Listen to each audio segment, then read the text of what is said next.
This is Ruger Wrangler Birdshead. First range report.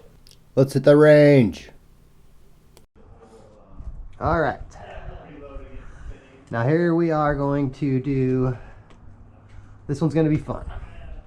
We have our Birdshead battle round 2. We finally got our hands on a Ruger Wrangler Birdshead here. Now I have it loaded with 6 rounds. We're going to shoot at the bottom left target. For comparison, I brought our Heritage, what I call our Banker's model, which has the Birdshead grip on it. Basically identical dimensions and weight. We're going to shoot that at the right hand set of targets. Let's do the Wrangler first here, left hand, bottom left hand target. It's a CCI standard velocity ammo to start today. I can't even tell where that went. They said zeroed for 15.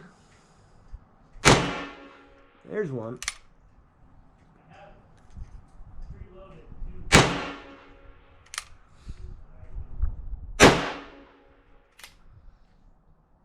Okay, so we're a little high and to the right, it looks like. And that's all 6. For the bottom right hand target, Heritage, our Banker's model. Let's see how we do with this.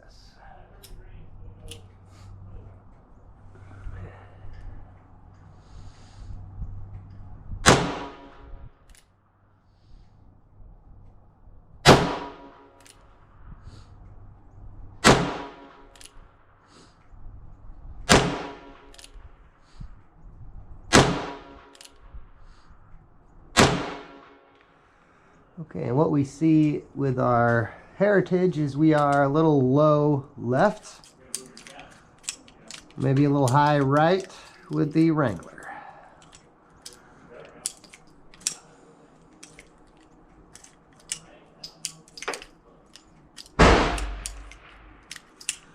Now one of the things, at least on my Heritage, as you saw, that's a disadvantage is the ejection rod does not fully eject the cartridges. The spent cartridges, I should say, so you kind of got to grab them out. Let's see if the same thing happens here with our Wrangler. Ooh, look at that.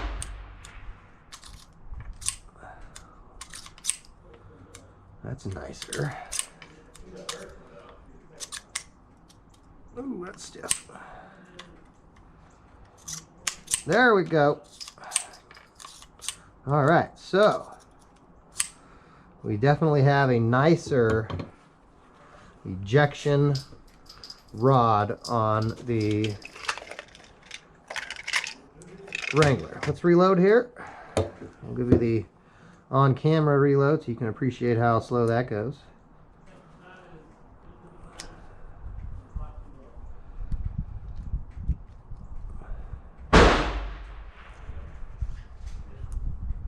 Now while the free-floating cylinder I think is nice, I do actually prefer for the loading part the click, click, click, because it makes it easier, in my opinion, to line up the rounds to fit in the firearm. Alright. Now we'll do the Heritage. Now on the Heritage, if you were going to carry this, you would do the John Wayne reload.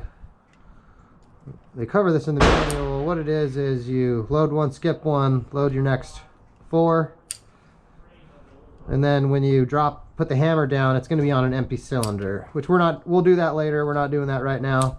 Now the reason for that is, even though this has a safety and it does have technically the one-click safety, that the firing pin is going to rest on a cartridge, so if it dropped or something it could go off, which is why you don't carry those with 6. This has a transfer bar safety, the Wrangler does, so you can't actually carry it with 6 if you were carrying it. Okay, let's do one-handed now. We're going to do the Wrangler bottom left again. I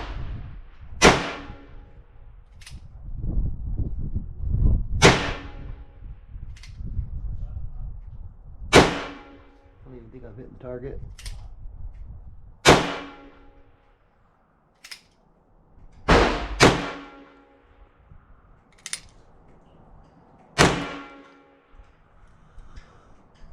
Well, if I hit the target, I don't know where.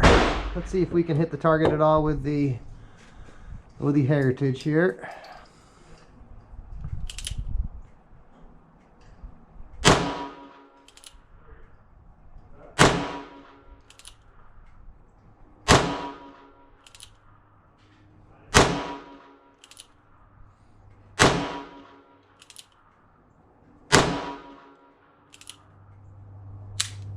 Okay, I think at least 3 of them are left but on the paper. Maybe all 6 are. The Ruger Wrangler Birdshead is a .22 caliber single action cowboy action style revolver that is chambered in .22 long rifle, though you can also shoot the .22 long and .22 short rimfire shells out of it. It is 8.62 inches long, 1.4 inches wide, 4.8 inches high, and weighs in at 28 ounces. The firearm has a 3.75-inch cold hammer forged steel barrel. The frame is an aluminum alloy frame. The firearm, in this case, has a silver Cerakote on it, and it has the synthetic black Birdshead grips attached. One very nice feature of a firearm at this price point, in my opinion, is the Ruger free floating cylinder. That is, when you have the loading gate open on this firearm, the cylinder on it floats freely. There's none of the traditional click, click, click, click, click like you would have on, say, the other firearm we're using as a comparison here today. Another feature on the Wrangler, which is standard on all of the what they call the new model single action cowboy action style firearms that Ruger sells, is this transfer bar safety. Now what that means on this firearm is, while we're going to say it's modernized compared to, say, more of a traditional single action army style firearm that we're comparing this to, what that means though is, with this transfer bar safety, going by the manual, you can safely carry this firearm with all 6 cylinders loaded.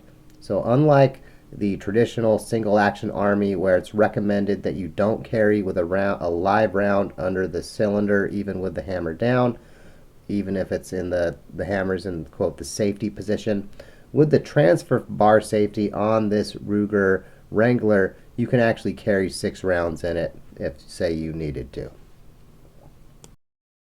Another area where we see a little more value for your money, in my opinion, on the Wrangler is in the sights on the firearm. Now, both firearms we're looking at here today have the frame integrated non-adjustable blade and groove sights on them. And what we see, in my opinion, on the Wrangler is some sights that are easier to see, easier to pick up. They're a little clearer, more defined. We're going to say slightly more time into putting them onto the firearm, which I think translates into a better end result in terms of accuracy on your target. Another area where I think Ruger knocked it out of the park is on the design of the grips they included with this Birdshead grip. From a distance, looking through the case, you'd say, yeah, both firearms have a Birdshead grip. But in my opinion, the style of the grips on the Ruger Wrangler, I very much prefer. And as you can see, they put a little bit of a finger cutout on there, which I find to be more pleasant in the hand compared to just the, what I'm going to call, vanilla Birdshead grip on my Heritage. Now, even though I put, quote, a little flashier grips on it, those grips don't add anything, especially the ergonomic pleasure that the regular grip has by default. Before we do a quick breakdown on the Heritage, how about a little more range time? Load one. Excuse me. Load one. Load one. Load one. And we should be on an empty cylinder. Now, we're going to do the top targets. Let's start again with the Wrangler. Top left-hand target. There's actually one hit on that target looking at it. So we're going to ignore one hit on there.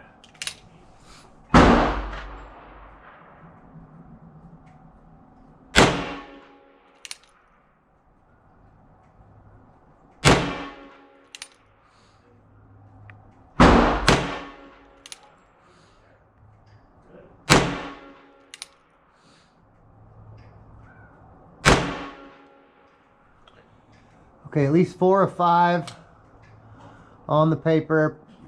Much better accuracy than what we got out of the CCI standard velocity.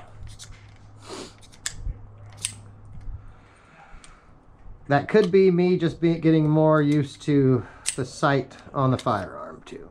Wow, that one is stiff. All right, let's do now the Heritage top right-hand target.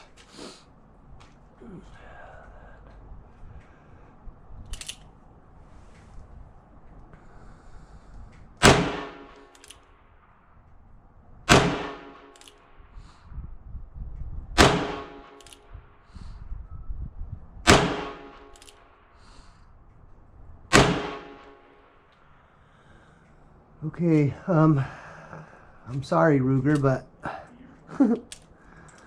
the Heritage put 5 of 5 in the 10 ring. That's pretty good.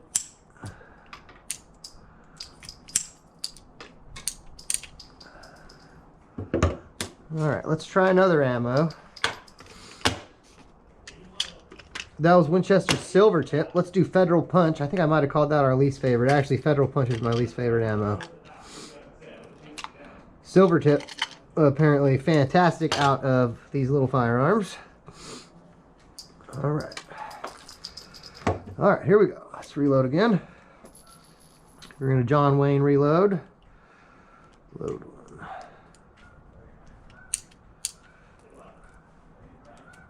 Load one. Load one. Load one. Load one. And there we go.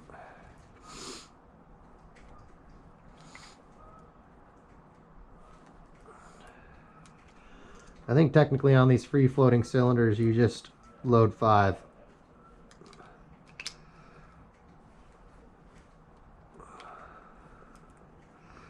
Because you have to have the hammer down to open the loading gate on the Wrangler or the other new model free floating cylinder single action cowboy style Rugers. Anyway, let's check and see if we're still recording. We're still recording, good. Okay. We are going to shoot at the bottom targets this time. Wrangler bottom left. This is with the Federal Punch ammo, 5 shots.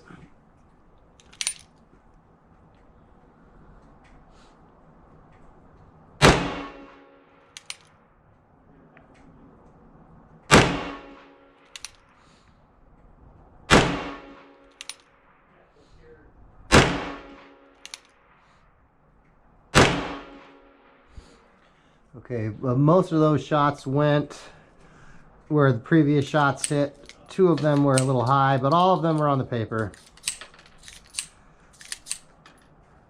All right. And now for the Heritage bottom right-hand target.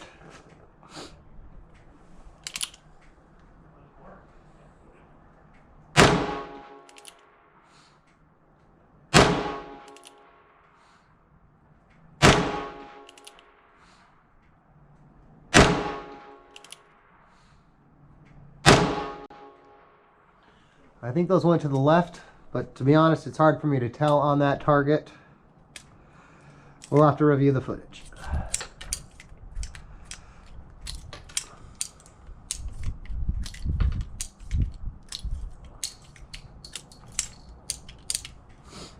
Let's try another ammo.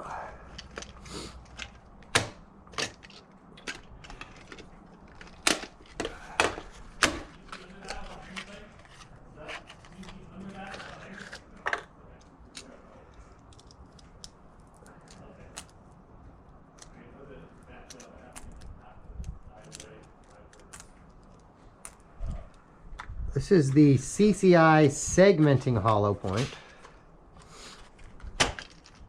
We'll just put these in my bag as we go through them. We got 2 left after this.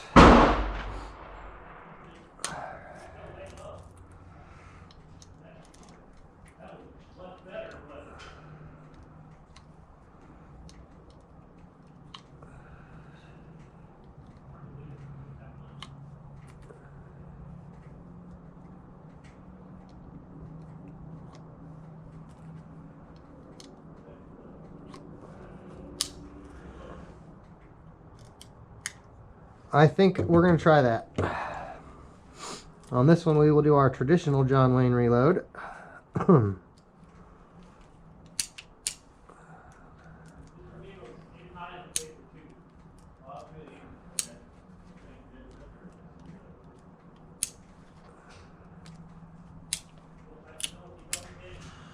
Okay, so we are going to shoot the top left target this time with the Wrangler CCI segmenting hollow point. Here we go.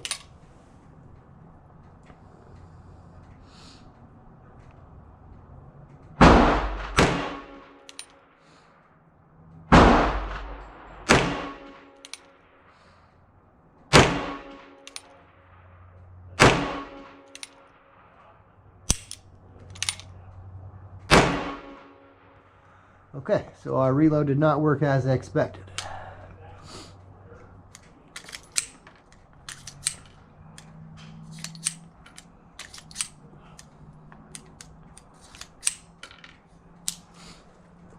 A Heritage top right.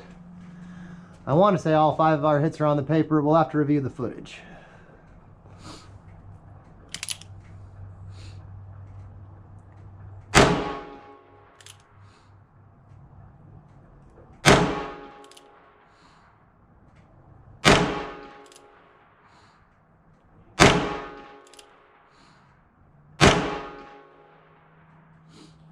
Okay, I'm not sure. We'll have to review the footage on that one.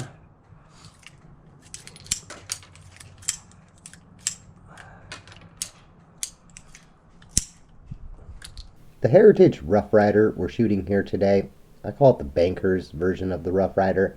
Dimensionally, it's so close and it weighs the same that we're not going to waste time going over those dimensions again. Instead, let's just talk about the differences between the two firearms here. Now, externally, the finish is the biggest difference. Now, the materials are pretty much the same, not in quality, but in type between the two firearms. The Heritage has the blued finish compared to a Cerakote on the Wrangler. While I prefer the stock grips on the Wrangler, as discussed, I'm going to consider the grips a wash, since technically you can put whatever grips you want on these firearms, as long as you can find them or make them. One major difference between the Heritage and the Wrangler is the Heritage has a external safety.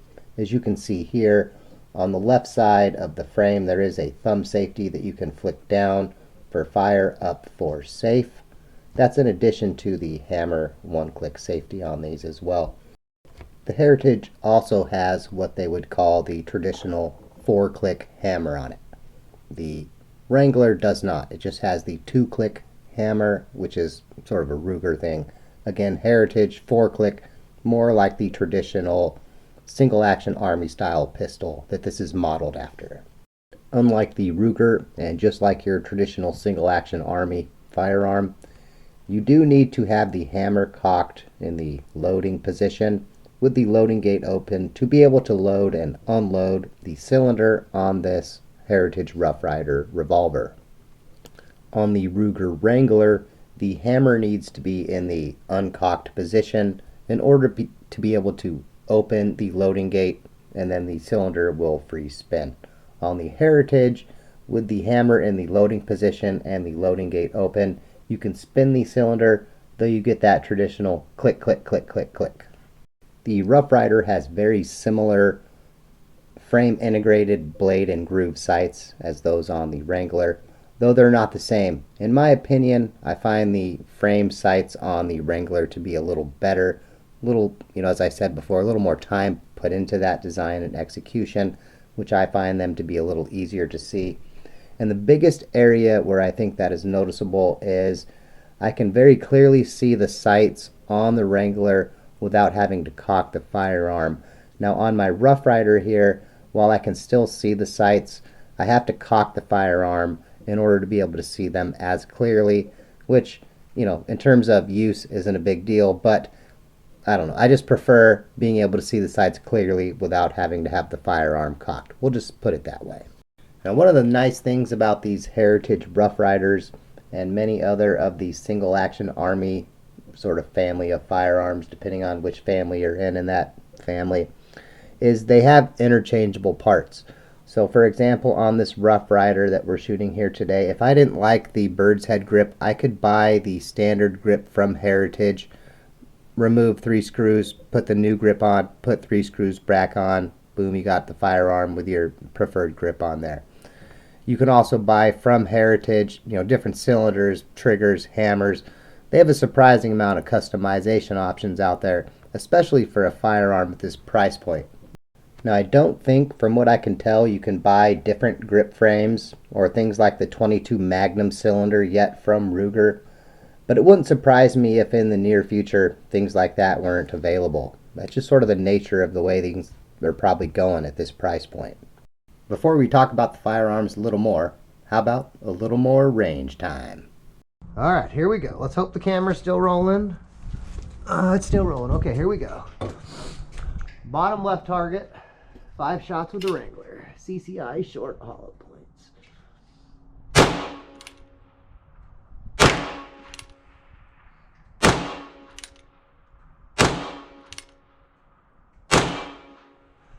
From what I could tell, all of those are on the paper, pretty close to the bullseye.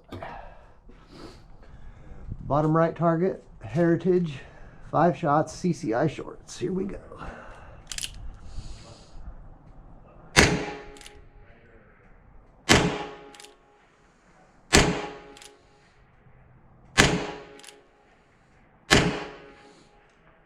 If those are on the paper, they're on the left side of the paper.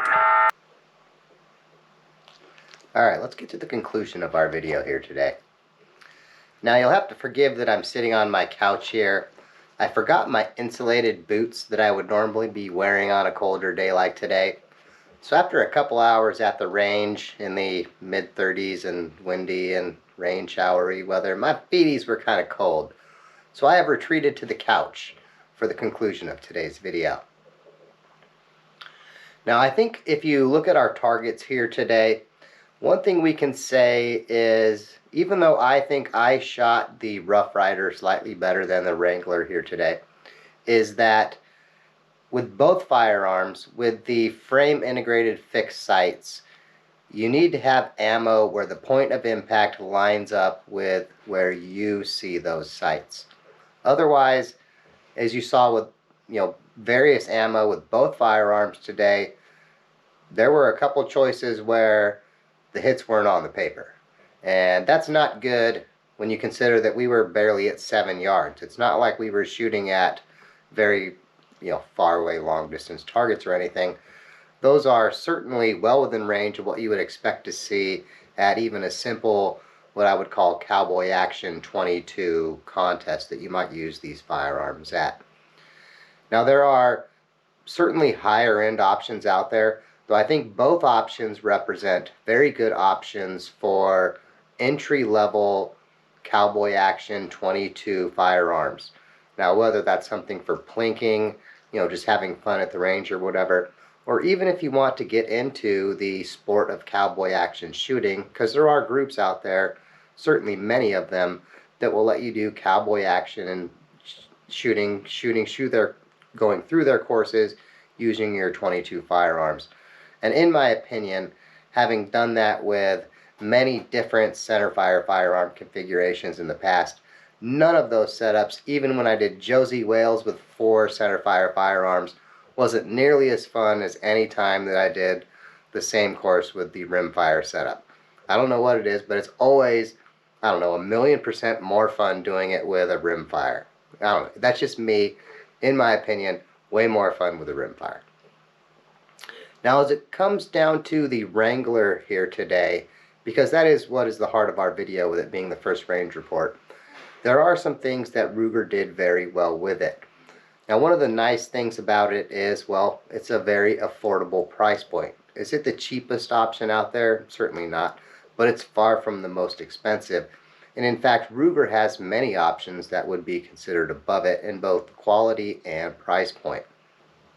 Now, one area where I think Ruger, at least in my opinion, I wish would be a little better on this firearm is in their spring configuration on it. I think the hammer spring is somewhere 20 to 25 pounds, something like that. Compared to my single six, which there are people who would watch some of our videos and think based on one of the walls I stand next to at times where I'm like a big Rough Rider fan. And yes, I am. I have many of the different Rough Rider options. But a lot of that comes down to this channel. We try to look at firearms that are both economically friendly and perform well. And so while these Rough Riders are not the greatest firearms out there, in terms of value for price, they do have, I think, a very good value for price option out there. Now, getting back to our Wrangler here, what we see is with the 20 to 25 pound hammer spring, having done cowboy action shooting in rimfire cowboy action courses using a Ruger single six, which is by far my favorite firearm. We'll superimpose some images of it. When I was shooting with that single six multiple times in contests every month, I could set up a playing card at 25 yards and shoot at the narrow edge and regularly hit it, which will, superimpose an image of that as well. So anyway, fantastic firearms. Do I like Rough Riders than Heritage? Yes. But am I, somehow more aligned to them than Ruger? No. I very, very much prefer something like my Ruger single six compared to any of the Rough Riders we shoot on this channel. Now, that being said, interestingly enough, when I did the two-gun single action 22 shooting, my primary would be my Ruger single six, and my secondary would be this Heritage Rough Riders Bankers one. I've shot it for years now. I have, I don't know how many thousands of rounds through it, and it's performed without fail for me. I don't know how many times I've dropped it, thrown it across the room, you name it. This thing is a battle tank. Now, as far as the finish on the firearms go, while I'm not a fan in general of, say, that Cerakote finish, I do think in terms of a firearm at this price point and how someone like me is going to abuse it, I think that's likely to hold up better.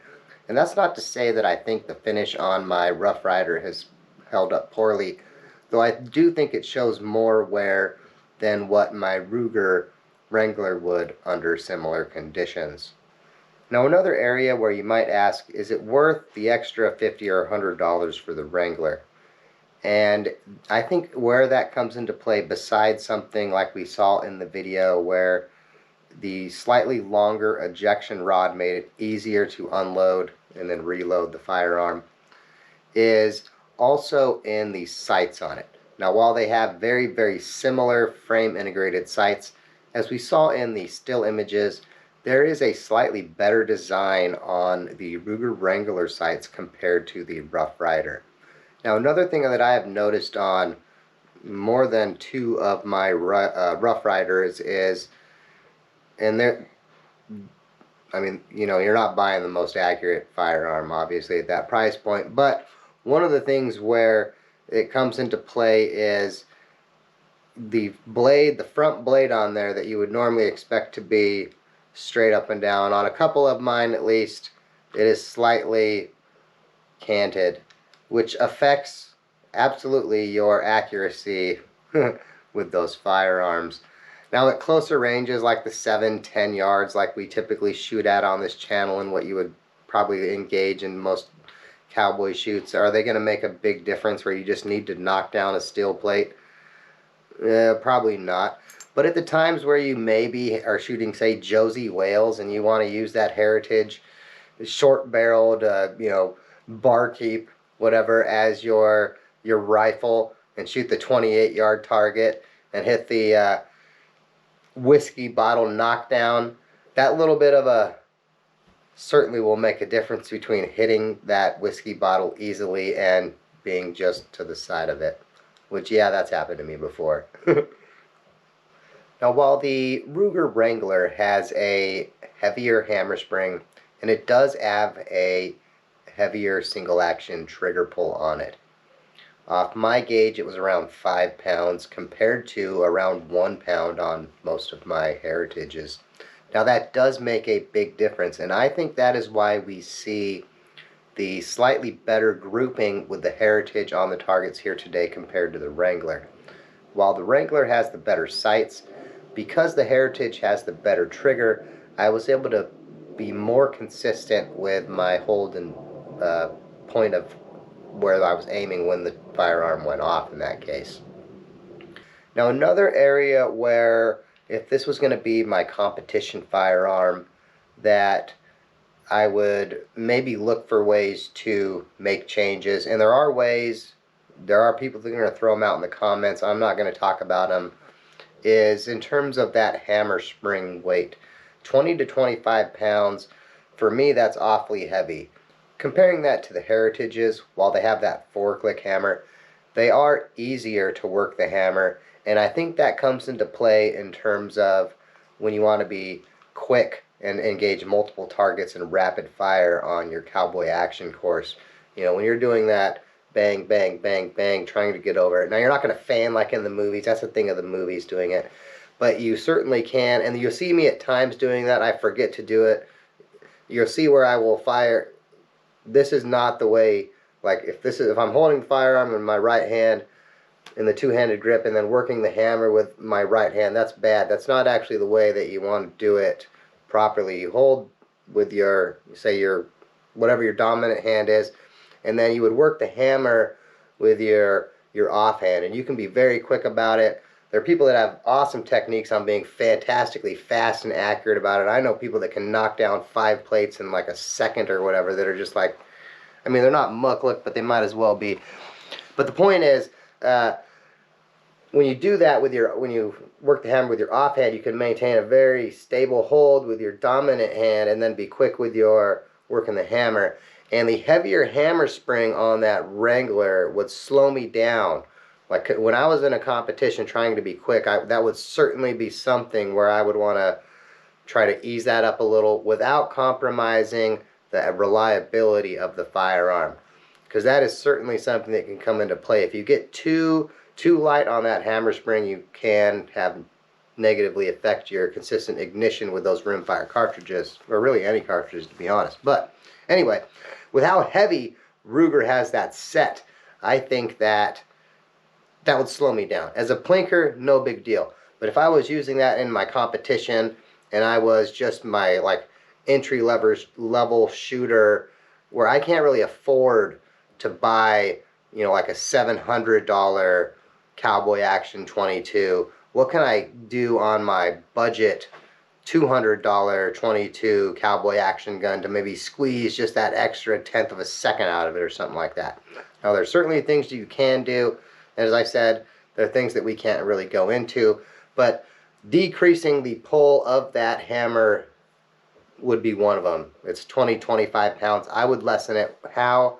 I mean, I know how I would lessen it, but I don't know to what degree I would lessen it that would not affect the reliability of the firearm. That's beyond what this channel goes into, we'll say.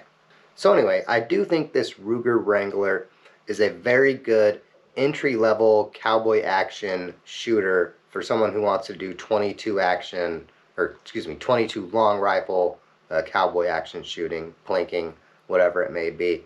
Now, is it the greatest cowboy action 22 ever? No. Certainly Ruger makes a couple others that are, I mean, better all the way around, but they also cost quite a bit more. And for many people, that costing quite a bit more is going to be a barrier, either, you know, for one reason or another.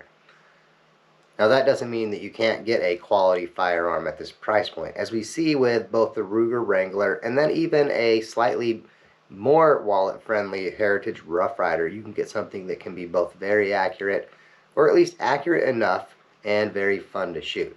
So anyway, hope you found this video useful. Thanks for watching, and as always, have a good day.